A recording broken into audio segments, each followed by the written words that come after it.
Sup guys, welcome back. No Misses here. Today we'll be looking at how the Bucks won't win a championship. And before I get to that, make sure to subscribe, make sure to like, and make sure to comment. The more help me grow this channel. Thank you.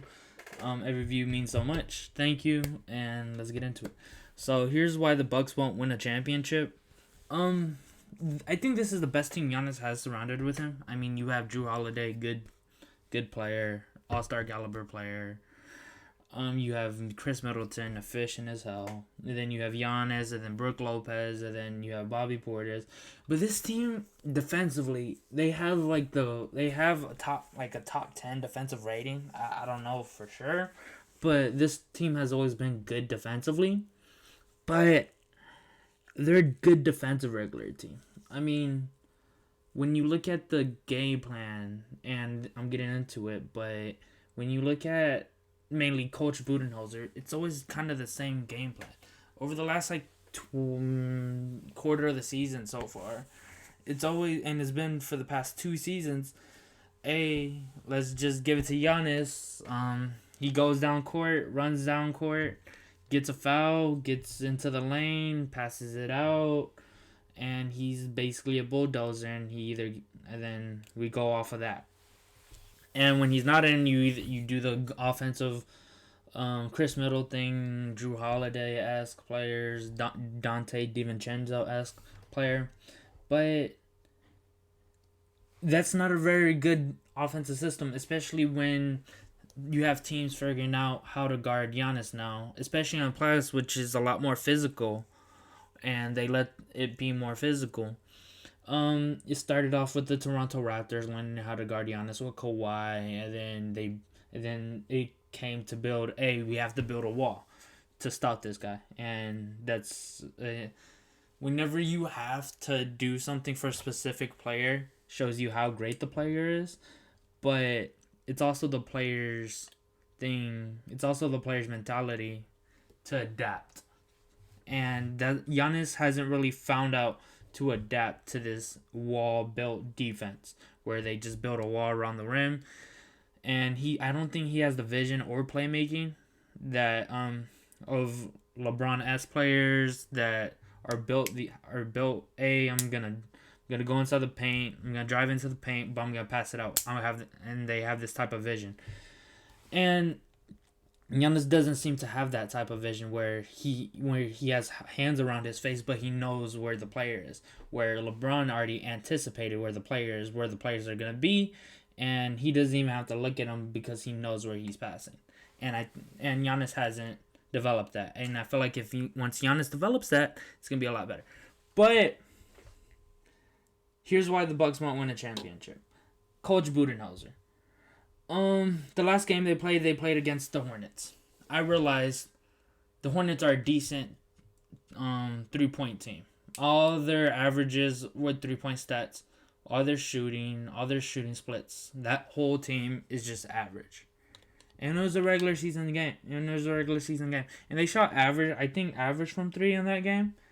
But the game plan in which Coach Budenholzer does is so mid-2000s, not mid-2010s, before there was a Steph Curry, before stretch fours were the thing, or they were big time. It's just so Atlanta Hawks-esque, because they do that with Atlanta. Coach Budenholzer does the same thing with Atlanta Hawks. Before he got hired with the Bucks, the Atlanta Hawks were a really good defensive team. Al Horford, Paul Millsap. The thing is, they never stepped on top of threes, or they never stepped up for pick and rolls to guard the defender. And not today's atmosphere. Most fours are 3-point shooters, or are okay from 3-point range. And when you have either Bobby Portis, Giannis at some points, and what's his name, Brook Lopez, stepping back to make sure they don't get in the paint, they're gonna take that 3 no matter what. And even all their players do it. Even Giannis, who I'm pretty sure can switch on anybody. When you have Drew Holiday and Giannis, you guys could switch on anybody, in my opinion. And that's basically happening. That Brook Lopez is just standing back there while, let's just say, LaMelo and PJ Washington do a pick and pop, and you just have PJ Washington, and the closest person to you is the person that is on switched on. The closest person to him is the person switched on to LaMelo. Then you're like, okay, it's a two on one situation. Does Brook Lopez step up? No, he doesn't. He steps off, and it just happened. And then guess what? Open three. And when you have teams that shoot okay, and you're still getting beat, then just imagine the playoffs when you got Duncan Robinson as players. You got the Nets. Defensively, they will struggle against Giannis, and I don't think they could build that esque wall against Giannis. But offensively, they just might beat him by themselves because their defensive method is like, they could have KD in the pick and pop. They could have Jeff Green in the pick and pop. They could even put. It's just that you need to adapt to this play, and their play is not adapting. They don't come up. They're not the rollers, but the secondary defender doesn't come up on anybody, or it comes up on the popper in the play, and it just they give up so many open threes, and now players are so good at threes that it's a great shot, and that's the main reason Coach Budenholzer won't win. He's stuck in the past of that Atlanta Hawks team of before the Steph Curry era, before that era where big men could shoot. And it's just very frustrating because you're wasting Giannis's potential. And like, you could have Giannis playing that role. They even have Giannis not switching on everything. And they don't have Giannis. They have Giannis in a safety position. And they have him just not running plays, or they just have a very simplified offense when Giannis is in the game, and it's just very frustrating because I could probably draw up, not probably because he has an NBA Go job, but I could think of better plays than to incorporate Giannis defensively and offensively, where maybe you have Giannis in a pick and roll with Drew Holiday, or maybe you have Giannis setting up a screen or cutting to the basket. Maybe you can have that stuff. Defensively, you can have Giannis switching between Chris Middleton, Drew Holiday.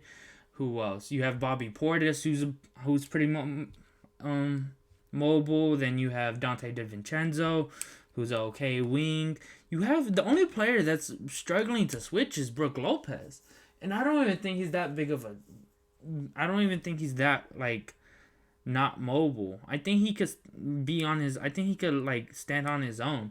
So it's just very frustrating to see how Giannis is kind of like wasting his future there, and how I think Coach Bud, if they don't make it to the third round this year, or if they lose in the third round, even if, I think Coach Bud might be gone, and I think it might be better because I think you just need defensively a new system around Giannis where he matches up on the best defensive player, even though it could be a guard to like a center. He's obvious he could guard anybody, literally guard 1 through 5, and they just have him in the safety role, or they have him like coming, not stepping up on the popper, or they don't have him switching.